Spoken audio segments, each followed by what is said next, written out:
You're about to watch a clip from the Videomaker Podcast. If you want to see the whole episode, click the link in the description.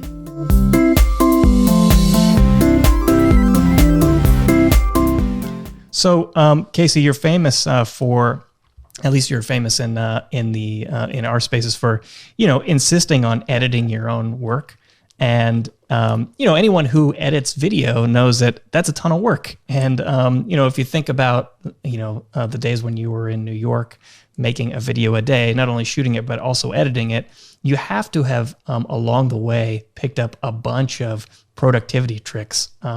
Even considering you're putting in, however many hours every day, there's got to be places where you can sort of pick up some productivity. So do you have any editing tricks you could share with our audience to help them with their productivity? Probably not, but the reason why I was able to hit that kind of inertia with editing my videos, I think, is because I got to a place where I was writing the video and I was writing the edit while I was shooting it. So this advice is a little bit maybe more narrow and speaking to YouTubers who typically work by themselves, which is a lot of the community. But the more you know what you're trying to shoot when you're shooting it, the easier the edit's going to be. And when I think back to the cadence and repetition of just uploading every single day, it got to a point where I was just sort of linking scenes together in my head as I was shooting them. And then when I was editing them, it was like they were laid out in a way that was really easy to approach. And then software today has gotten so good. I don't know that kind of thing 10 years ago would have been possible just based on what editing software looked like that long ago.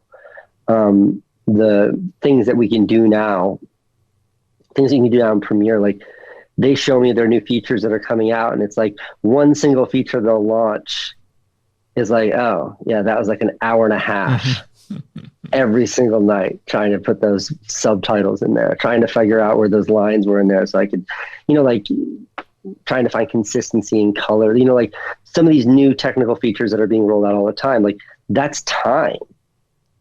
That's what that is. It's like here's a new product feature. Here's a gift of 1 hour.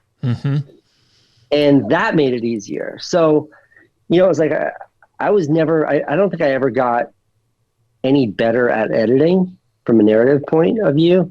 I just think I got better at sort of using the software rather, to realize something that I had a really clean understanding of when I was importing that footage.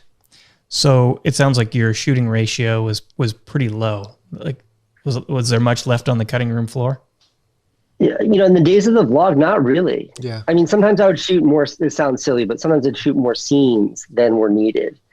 Typically a vlog, I'd try to have it be like 3 acts, 3 scenes, 3 different environments to carry you through, beginning, middle, and an end.